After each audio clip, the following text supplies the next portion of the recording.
a life too many. To the mothers, fathers, siblings, relatives, and friends of those who lost their lives, my deepest sympathies and condolences to you all. Equally, to the many others who are injured and recuperating, I wish them quick recovery.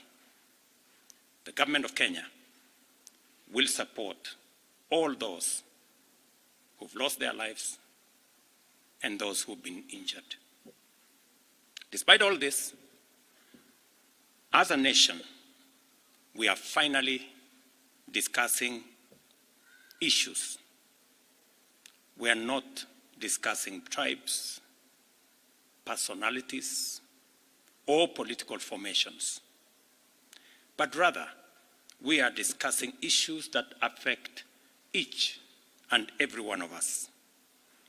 Issues of taxation, debt, budget, corruption, the cost of living, unemployment, and opportunities for all Kenyans, especially our young people. If you go back on my Twitter account, I made a commitment to the country in 2019, 2020, that the conversation in Kenya is going to change. It is not going to be about personalities. It is not going to be about positions. It is not going to be about tribes. It is going to be about issues. Today, that situation is true, that we are having a conversation about issues in our country. We must all be proud of ourselves that we have managed to elevate the debate in our country to the level of issues that affect all of us. I am very happy that we are having a conversation about jobs for our young people, about opportunities for business, about manufacturing, about taxation, about debt, and all the other things that are important to all of us. I make this statement to highlight the actions taken in response to the overwhelming public feedback in the recent days, and to fulfill my commitment to continuously and effectively listen to the people of Kenya, and to underscore my intention to always take public contributions in good faith, applying them to enrich policy making, governance, and government programs. Public debt is and continues to be a major point of engagement and conversation in Kenya. I have today appointed an independent task force to carry out a comprehensive forensic audit of our public debt and report to us in the next 3 months. This audit will provide the people of Kenya with clarity on the extent and nature of our debt, how public resources have been expended, and will also recommend proposals for managing our public debt in a manner that is sustainable and does not burden future generations. The consequence of withdrawing the finance bill is the reduction of our revenue targets by 346 billion. Over the last few days, our Treasury team has been assessing the adverse impact of either reducing the budget by 346 billion in full, or borrowing the 346 billion in full. And cutting the entire amount in our assessment would significantly and drastically affect the delivery of critical government services, while borrowing the whole amount in full will occasion a fiscal deficit by a margin that would have significant repercussions on many sectors, including our exchange rates and interest rates. We have since, after extensive consultations, struck a middle ground, and we will be proposing to the National Assembly a budget cut of not the entire 346, but a budget cut of 177 billion, and borrowing the difference. Whatever we are going to borrow, the difference, will increase our fiscal deficit from what I intended to be 3.3% of our GDP. It will now go up to 4.6% of GDP, still lower than last year, and will be used to fund some of our critical government services. We will use the money that we will borrow to protect funding for some of the critical areas that the people of Kenya have asked me to protect.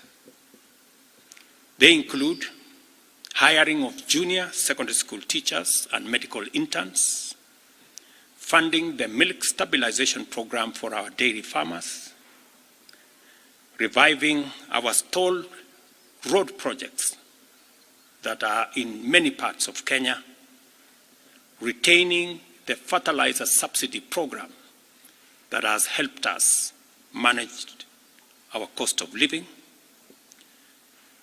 settling the debt owed to farmers in our coffee sector, capitalizing the coffee cherry fund to support our farmers in that sector, enabling public-owned sugar mills to pay outstanding debts to sugarcane farmers for their deliveries, additional funding for higher education, new funding model that was in our plan will now receive additional funding, settling arrears owed to counties, settling arrears for NGCDF, and settling arrears for our pensions. Accordingly, in keeping with the enhanced austerity measures we have committed to implement and align government expenditures within the budgetary implications of the withdrawal of the Finance Bill 2024, the following actions shall be taken with immediate effect towards the realization of the new budget. 47 state corporations with overlapping and duplicating functions will be dissolved, resulting in the elimination of their operational and maintenance costs, and their functions will be integrated into the respective line ministries. Staff currently employed by the affected corporations will be transferred to ministries and other state agencies within government. The decision to fill the position of Chief Administrative Secretaries is hereby suspended. The number of advisors in government shall be reduced by 50% within the public service with immediate effect. Budget lines providing for the operations of the office of the First Lady, the spouse of the Deputy President, and the Prime Cabinet Secretary will be removed. Similarly, the budget provisions for confidential budgets in various executive offices, including my own office, have been removed, and the budget for renovations across government reduced by 50%. Henceforth, public servants who attain the retirement age of 60 shall be required to immediately proceed on retirement with no extensions to their tenure of service whatsoever. The purchase of new motor vehicles by the government is suspended for 12 months, except for security agencies, while a new policy on transport for public officers will be developed. All non-essential travel by state and public officers is hereby suspended. No state officer or public servant shall participate in public contributions or haram phase going forward. The Attorney General is hereby directed to prepare and submit legislation to this effect and develop a mechanism for structured and transparent contributions for public, charitable, and philanthropic purposes. These measures will be followed by changes in government that I will be making shortly. We are determined to carry out this and other interventions to improve the quality, efficiency, and transparency in serving the people of Kenya and ensure that citizens receive maximum value for their resources from a public sector that prioritizes their welfare. I believe these changes will set out our country on a trajectory towards economic transformation, enabling us to achieve the strategic objectives of the bottom-up economic transformation agenda and deliver our commitment to radically enhance opportunities for all Kenyans and transform our country. Thank you very much. God bless you, and God bless our great country, Kenya.